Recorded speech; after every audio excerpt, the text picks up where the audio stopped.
Hello everyone, जय हिंद। आज जो है एडीओ का लगातार 18वां क्लास है। ठीक है, आप लोगों की एडीओ की तैयारी बहुत अच्छे से चल रही होगी, ऐसा मैं आशा करता हूं। और बार बार आपको मैं बोल रहा हूं कि वीडियो को अधिक से अधिक शेयर कीजिए। आप लोगों का रिस्पांस बहुत ढीला आ रहा है, आप लोगों की जिम्मेदारी है, मैं बार बार बोल रहा हूं वीडियो को शेयर करने का।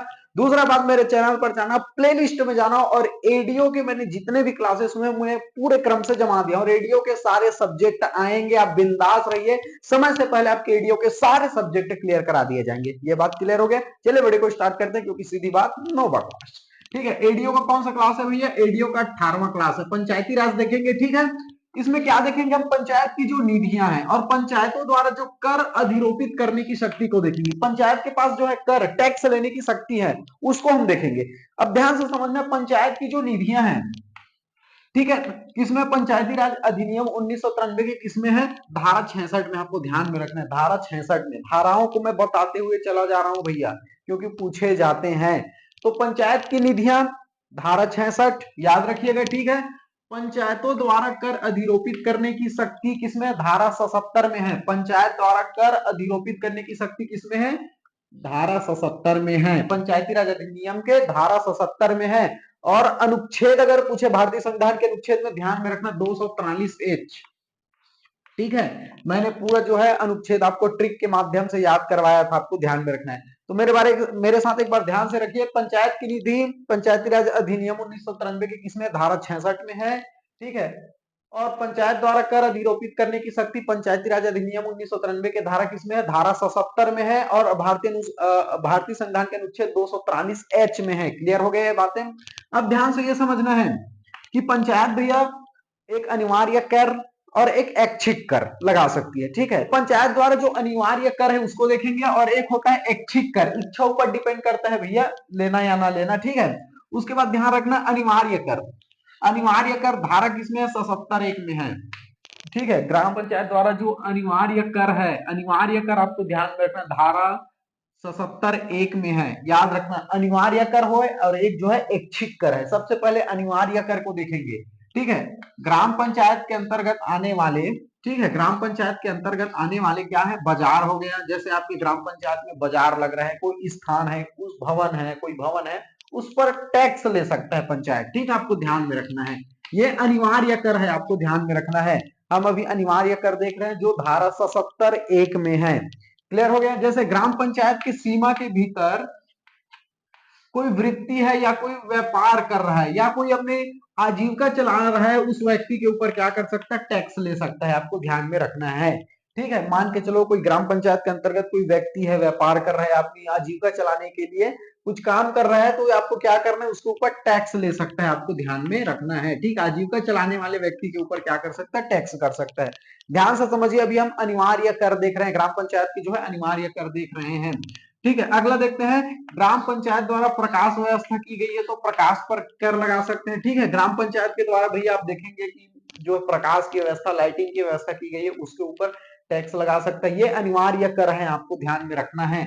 अगला देखते हैं, निजी संडासों पर कर। अरे भैया, निजी संडास मतलब आपकी जो संडास है, क्या उस पर कर लेगा? अरे उसकी जो सफाई करेगा। ठीक है, मान के चलो आपका टैंक वैंक वगैरह भर गए, उनकी सफाई वगैरह करनी है, तो उन पर टैक्स लेगा। आपको ध्यान में रखना है। ठीक है, इनकी सफाई पर याद रखना ग्राम पंचायत अभिकरण द्वारा की जाती है। अगला देखते हैं, ये तो हो गए अनिवार्य कर, आपको ध्यान में रखना है। ठीक है, एक नोट आप नोट डाउन कर लेना, जो जनपद पंचायत द्वारा क्या है? नाट्य गृहों है, नाट्य प्रदर्शनी है, सार्वजनिक मनोरंजनों पर कर लिया जाता है। तो अगर आपसे ये पूछे, ठीक है, कि जो नाट्य गृह है, नाट्य प्रदर्शनी है, सार्वजनिक मनोरंजन पर कौन कर लेता है? तो जनपद पंचायत लेता है। याद रखिए, आपको अगर ऑप्शन दे दिया जाएगा कि जो नाट्य गृह है, नाट्य प्रदर्शनी है, सार्वजनिक मनोरंजन स्थानों पर कर कौन लेता है? तो भैया जनपद पंचायत लेता है। ठीक है, तो ये हमने देखे ग्राम पंचायत के अनिवार्य कर हैं। ठीक है, अब देखते हैं ऐच्छिक कर। ऐच्छिक कर मतलब इच्छा ऊपर डिपेंड करता है। ठीक है, ये 77(2) में है। धारा किसमें है? 77(2) में है। और अनिवार्य कर किसमें है भैया? धारा 77(1) में है। अनिवार्य कर जो है 77(1) में। और एक ऐच्छिक कर अगर आपसे पूछे ग्राम पंचायत की ऐच्छिक कर निम्न में से किस धारा में, तो 77(2) में है। अब देखे, जैसे कूड़ा हो गया, कचरा हो गया, उनके व्यपमन के लिए सफाई कर, ठीक है, ये किसमें है भैया? ऐच्छिक कर में आता है। ठीक है, बैलगाड़ी व टांगा स्टैंड पर कर, ठीक है, बैलगाड़ी हो गया, टांगा है स्टैंड पर कर, आप देखेंगे ये ऐच्छिक कर है, आपको ध्यान में रखना है। ठीक है, तो देखो पंचायत के जो निधियां धारा 66 है, पंचायत द्वारा कर अधिरोपित करने की शक्तियां किसमें है, धारा 170 में है।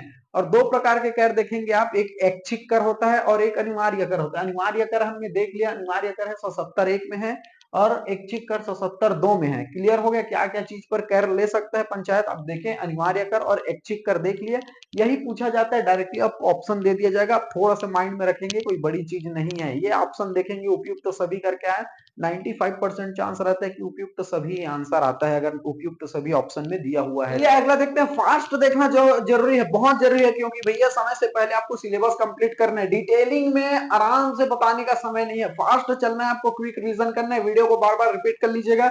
या फिर आपको ये हो सकता है तो आप हेड नोट बनाइए, मैं बार बार बोल रहा हूँ आपको, ये सीजीपीएससी में काम आएंगे, छत्तीसगढ़ में जितने गवर्नमेंट एग्जाम होंगे पूरे काम आएंगे, क्योंकि आपका लेवल सीजीपीएससी के अकॉर्डिंग चल रहा है। ये तो एडीओ में काम आएगा ही आएगा, सेम सिलेबस है। छत्तीसगढ़ में कोई भी गवर्नमेंट एग्जाम होगा, सीजीजीएस पूछेगा तो वही तो सेम रहेगा। अगर छत्तीसगढ़ के 33 जिले हैं, वर्तमान में 33 जिले रहेंगे, ऐसा नहीं होगा कि एडीओ में आएंगे तो 35 जिला हो जाएगा।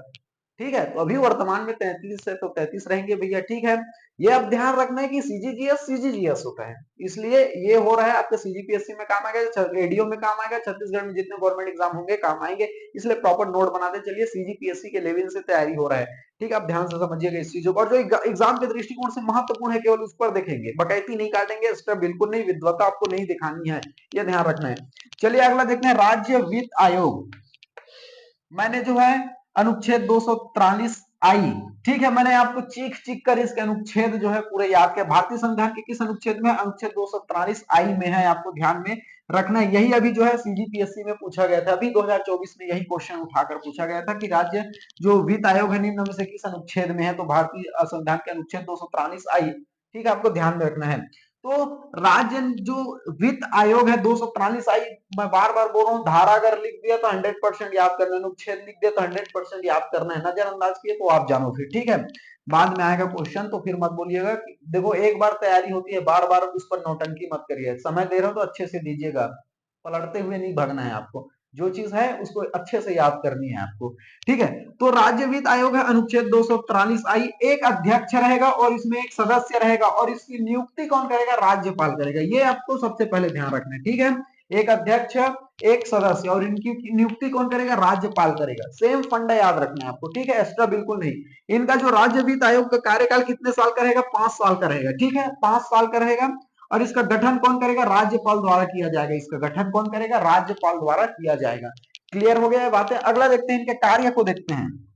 राज्य वित्त आयोग के क्या कार्य हैं, राज्य की अर्थव्यवस्था की समीक्षा करना, याद रखिए राज्य वित्त आयोग के क्या कार्य हैं, राज्य की अर्थव्यवस्था की क्या करना है, समीक्षा करना है, राज्यपाल द्वारा सौंपे गए कार्य को करना है, राज्यपाल द्वारा सौंपे गए कार्य को करना है, आपको ध्यान में रखना है राज्य वित्त आयोग का। ठीक है, राज्य वित्त आयोग के कार्य देख रहे हैं, राज्य सरकार और स्थानीय निकायों के बीच करों का बंटवारा करना है। राज्य वित्त आयोग क्या करते हैं, जो टैक्सेस हैं भैया वो राज्य सरकार और स्थानीय निकाय के बीच करों का बंटवारा करता है, आपको ध्यान में रखना है। ठीक है, राज्य के राज्यपाल को पंचायतों की आर्थिक स्थिति को सुधारने हेतु अनुशंसित कर सकता है। ठीक है, तो राज्य वित्त आयोग क्या करता है, राज्य के राज्यपाल को पंचायत की आर्थिक स्थिति को सुधारने हेतु अनुशंसित कर सकता है। ठीक है, इसमें कुछ ज्यादा आपको तामझाम नहीं करना है, ज्यादा समझाने वाली चीजें नहीं, आप समझिए, बस एक बार पढ़ेंगे याद हो जाएगा। राह देख लीजिए, एक बार पढ़ेंगे ऑप्शन में देखेंगे आप टिक कर जाएंगे। ठीक है, आपको जो समझाने की चीज रहती है मैं अच्छे से समझाऊंगा, जो जल्दी जल्दी निकलना है भैया फटाक से निकलना है वहां से। ठीक है, एक बार पढ़ना आपके ध्यान में रहेगा ही रहेगा। ठीक है, चलिए आगे बढ़ते हैं। अगला देखते हैं, पंचायतों की लेखाओं की संपरीक्षा। अरे भैया ऑडिटिंग करना, और स्वाभाविक सी बात है भैया कि कितने आय हो रहे हैं, कितना व्यय हो रहा है, कोई तो होना चाहिए ना हिसाब किताब करने के लिए, ऑडिटिंग करने के लिए। तो यही क्या है, पंचायतों के लेखाओं की संपरीक्षा जांच। मैंने अनुच्छेद को पूरे आपके ट्रिक के माध्यम से याद करा दिए थे, 243 जे याद रखना। ठीक है, इसका हिंदी वर्जन भी ध्यान रखना भैया, है नहीं, मैं बार बार बोल रहा हूं आपको। तो पंचायत की लेखाओं की संपरीक्षा जांच करना 243 अनुच्छेद 243 जे में है, आपको ध्यान में रखना है। इसमें क्या होता है भैया कि जो पंचायत में आय आ रहा है, व्यय हो रहा है, कहाँ कितना कितना खर्चा हो रहा है भैया, कितना कहां कहां पर किस काम के लिए कितना पैसा है, कितना खर्च हो, सबकी ऑडिटिंग होना, यही किसमें भैया, पंचायतों की लेखाओं की संपरीक्षा जांच, इसी को बोला जाता है। ठीक है, और ये अनुच्छेद 243 जे में है। ठीक है, इसमें देखो आय, और व्यय में जो अनियमितता होती है इसकी जांच करना। सो भाई सी बात है, पंचायत को फंड दिए जाते हैं भैया पंचायत में कार्य करने के लिए, नाली बनाना है, सीसी बनाना है, पुल बनाना है, लाइटिंग व्यवस्था, भवन बनाना है, बहुत से कामों करने हैं, उसके लिए पैसे आते हैं, पैसे को खर्च करना है, क्योंकि भैया स्वाभाविक सी बात है काम करना है। तो आय और व्यय की अनियमितता की यहाँ पर क्या होती है, जांच होती है, आपको ध्यान में रखना है, ध्यान से समझना है, ठीक है। सिंपल सी बात है कि इसको डायरेक्टली कैसे पूछे जाते हैं, पंचायतों की लेखाओं की सम परीक्षा जांच निम्न में से किस अनुच्छेद में, अनुच्छेद 243 जे में है, ठीक है, इसको आपको ध्यान में रखना है। चलिए अगला बढ़ते हैं, राज्य निर्वाचन आयोग। स्वाभाविक सी बात है, जैसे आपको केंद्रीय लेवल में आप देख रहे हो, आपको जैसे सांसद का चुनाव करना है नहीं, सांसद का चुनाव तो केंद्रीय निर्वाचन आयोग रहता है, राज्य में अगर चुनाव करना है भैया तो राज्य निर्वाचन आयोग रहता है, सिंपल सी बात है, ठीक है। तो आप देखेंगे जैसे जनपद पंचायत का चुनाव करना है, जिला पंचायत का चुनाव करना है, या फिर ग्राम पंचायत का चुनाव करना है, कौन कराता है भैया, राज्य निर्वाचन आयोग, आपको ध्यान में रखना है, राज्य निर्वाचन आयोग, ठीक है। और जैसे सांसद का क्या है, केंद्रीय निर्वाचन आयोग, तो ये किसमें, अनुच्छेद 243 के, मैंने पूरा ट्रिक आपको बताया था भैया, पूरे को अनुच्छेद कैसे याद करना है, इसका पर्टिकुलर वीडियो बना रहा है, कंटिन्यूस मेरे वीडियो देखने तो आपको पता ही होगा, ठीक है। तो राज्य निर्वाचन आयोग किसमें है भैया, 243 के, अनुच्छेद 243 के में। ये क्या करता है, पंचायती राज चुनाव की समय सारणी तैयार करना।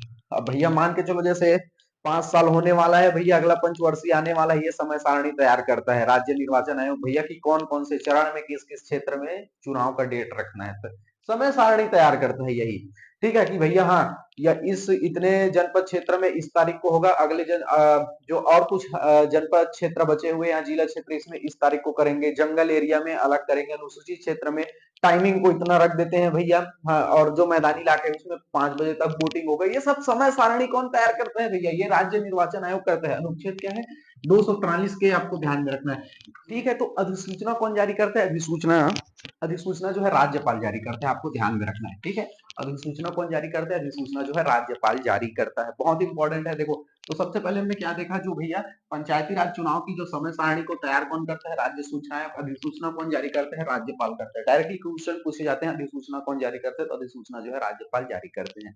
क्लियर हो गया। अगला देखते हैं, देखो पंचायत चुनाव के लिए निर्वाचन नामावली तैयार करना। स्वाभाविक सी बात है भैया, नामावली तैयार करना है, ये कौन करता है, अगर आपसे पूछे ये कि पंचायत चुनाव के लिए जो नामावली, निर्वाचन नामावली कौन तैयार करता है, तो भैया ये पंचायत जो क्या करता है, राज्य निर्वाचन आयोग करते हैं, ठीक है। अगला देखते हैं, समस्त निर्वाचन क्षेत्रों में नियंत्रण एवं निर्देशन।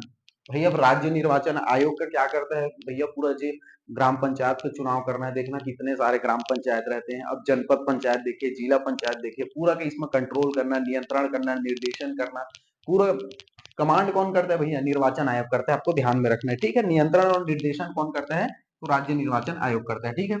चुनाव के लिए चुनाव चिन्ह का निर्धारण एवं आवंटन। स्वाभाविक सी बात है, आप देखे होंगे कि भैया सरपंच को नारियल पेड़ छाप में मोड़ देना, बोरी हैंड पंप छाप है नहीं, गिलास छाप है, चश्मा छाप है, बाल्टी छाप है, तख्ता छाप है, वगैरह वगैरह। तो जितने भी छाप होते हैं, चुनाव चिन्ह होते हैं, इसको कौन देता है भैया, इसको सब कौन देता है, राज्य निर्वाचन आयोग देता है, आपको ध्यान में रखना है। तो चुनाव चिन्ह के लिए चुनाव चिन्ह का निर्धारण एवं आवंटन कौन करता है, राज्य निर्वाचन आयोग करता है भैया। कि पंच के लिए आप इसका रंग पत्र भी याद रखना, पंच का सफेद होता है, ठीक है, उसके बाद आप देखेंगे सरपंच का जो है नीला होता है, उसके बाद आप देखेंगे जैसे जनपद का पीला होता है, और जिला पंचायत पर गुलाबी देखेंगे, ठीक है। ये कलर राज्य निर्वाचन आयोग चाहे तो भैया चेंज कर सकती है, लेकिन वर्तमान में आप यही अभी कलर है, इस पंचवर्षीय जो वो यही कलर था, ठीक है। बस फॉलोइंग करके आपको पूछा जाता है। अब देखेंगे राज्य निर्वाचन आयोग जो है चुनाव चिन्ह का आवंटन करते हैं, देखेंगे कि भैया पंच को बाल्टी छाप दे दो, भैया सरपंच को हैंड छाप दे दो, नारियल छाप दे दो, गिलास छाप दे दो, चश्मा छाप दे दो, तख्ता छाप दो, जनपद में, जिला में देखेंगे आप पतंग छाप दे दो, दुनिया भर का छाप रहता है, ये कौन देता है, राज्य निर्वाचन आयोग देता है, ठीक है। आचार संहिता, आचार संहिता जारी करना। आचार संहिता का मतलब होता है, ये होता है भैया कि भैया जो चुनाव आया है उसके लिए एक नियम कानून रहता है, ठीक है, कि भैया इतने दिन आपको पंचायत में इतने खर्चे करने हैं, इतने दिन तक आपको यहाँ प्रचार प्रसार करना है, फिर जैसे चुनाव आएगा भैया तो एक दिन पहले आप कोई भी प्रकार का प्रचार प्रसार नहीं कर सकते, पंपलेट नहीं बांध सकते, नियम से आपको रहना है, 100 मीटर की दूरी तक कोई प्रचार प्रसार नहीं करना है, जो चुनाव चिन्ह में व्यक्ति होते हैं उसका देखना चेहरा को क्या करते हैं, छुपा दिया जाता है। तो सब आचार संहिता का मतलब होता है चुनाव के समय एक जो है आदर्श नियम कानून है, तो उसको आपको फॉलो करना है, इन लिमिट में आपको जो है खर्चे करने हैं, एक दायरा दिया जाता है कि इतने खर्चा करना है आपको, इतने दिन तक प्रचार प्रसार करना है, वो सब आचार चुनाव के समय की जो आदर्श एक नियम रहते हैं उसे आचार संहिता करते हैं, कहते हैं, ठीक है। क्लियर हो गया बातें। अब ध्यान से एक महत्वपूर्ण बात आपको समझना है, मान के चलो सरपंच के लिए 3 व्यक्ति खड़े हुए हैं, 3 व्यक्ति खड़े हुए हैं, समझना 3 उम्मीदवार खड़े हुए हैं, अभी चुनाव नहीं हुआ है, चुनाव से जस्ट पहले एक व्यक्ति मर गया मान के चलो, अरे उसने फॉर्म वार्म डाला अपना, ठीक है। 3 व्यक्ति खड़े हैं सरपंच के लिए, मैंने आपको इस एक दो पहले वीडियो में और बता दिया था इस बात को, ठीक है। एक बार यहाँ पर फिर बता देता हूं मैं, अगर निर्वाचन आयोग चल रहा है तो। 3 व्यक्ति सरपंच के लिए खड़े हुए हैं, अभी चुनाव नहीं डाला है, 1 हफ्ते का टाइम, 1 हफ्ते बाद चुनाव डालेगा, वोट डालेगा, ठीक है। एक व्यक्ति मर गया, तो ऐसे में राज्य निर्वाचन आयोग क्या स्थगित कर देगा चुनाव को? नहीं करेगा, क्योंकि अभी भी जो उम्मीदवार है 1 से अधिक है, यानी 2 के बीच कंपटीशन करेगा, 2 के बीच क्या हो जाएगा अपना चुनाव डालेगा, ठीक है। अगर मान के चलो, इसी बात को मैंने लिखा है, पंचायत चुनाव में यदि किसी उम्मीदवार की मृत्यु हो जाए, भैया अभी वोट डालने 1 हफ्ता बचा है वोट डालने के लिए, उम्मीदवार मर जाए, तो केवल एक ही उम्मीदवार शेष रहे तो मतदान स्थगित हो जाएगा। अब ध्यान से इसको समझना है, मान के चलो 2 उम्मीदवार खड़े हुए हैं, 1 हफ्ता बाद वोटिंग डालना है, एक मर गया, अब शेष एक व्यक्ति बस बचा है, तो इसको निर्विरोध थोड़ी ना देगा, तो ऐसी स्थिति में क्या करेगा राज्य निर्वाचन आयोग जो है चुनाव को स्थगित कर देगा। भाई 2 व्यक्ति है, एक मर गया, चुनाव से पहले एक बचा, तो उसको निर्विरोध थोड़ी ना देगा, इसको चुनाव स्थगित कर दिया जाएगा, ठीक है। अगर 3 व्यक्ति है, मान के चलो एक मर गया, तो 1 से अधिक बचे हुए उम्मीदवार, इन दोनों के बीच कंपटीशन कराएगा, सीधी सी बात, यही बात बोला गया है, ठीक है। अगर देखो पंचायत में किसी की मृत्यु हो जाती है, ठीक है, उम्मीदवार की मृत्यु हो जाए, केवल एक उम्मीदवार बचे, तो भैया ऐसे में जो है मतदान स्थगित हो जाएगा। यदि 1 से अधिक अभ्यर्थी हैं, यदि एक से मान के चलो 3 व्यक्ति हैं, एक मर गया, 1 से अधिक अभ्यर्थी अभी भी बचे हैं, तो मतदान जो है स्थगित नहीं होगा ऐसी स्थिति में, ठीक है। तो आज इस वीडियो में बहुत बहुत इंपॉर्टेंट जो टॉपिक है उसको हमने देखे, और मैं बार बार आपको बोल रहा हूँ कि आप हैंड नोट बनाइए भैया, रिवीजन करते रहिए, आपके पास पर्याप्त समय, अभी पूरा अप्रैल बचा है, मई बचा है पूरा, और समय से पहले आपका सिलेबस कंप्लीट हो जाएगा। आपका रिस्पांस अच्छा आना चाहिए, मैं बार बार आपको बोल रहा हूँ। और कमेंट करके ये बताइए भैया आप कौन कौन से जिला से देख रहे हैं, कौन कौन से जिला से देख रहे हैं, कमेंट करके बताइए, मुझे भी पता चलना चाहिए कि मेरे वीडियो कहाँ कहाँ तक जा रहा है, ठीक है। और जो है ईमानदारी से बढ़िया बिंदास होकर तैयारी कीजिए, कोई टेंशन नहीं है, कोई ज्यादा टफ सब्जेक्ट नहीं जुड़ा हुआ है इसमें, अपडेट रहिए, डेली रिवीजन करते रहिए, क्योंकि देखो एग्जाम अगर 30 दिन 25 दिन बचे, उसके बाद अगर शुरू से तैयारी करेंगे बोले तो नहीं होगा, आगे से तैयारी करके रिवीजन करके रखोगे तब वो फायदा पहुंचाएगा आपको, ठीक है, इसलिए ध्यान में रखना है। चलिए अगले वीडियो में मिलते हैं, तब तक के लिए जय जोहार, जय छत्तीसगढ़, जय हिंद, जय भारत।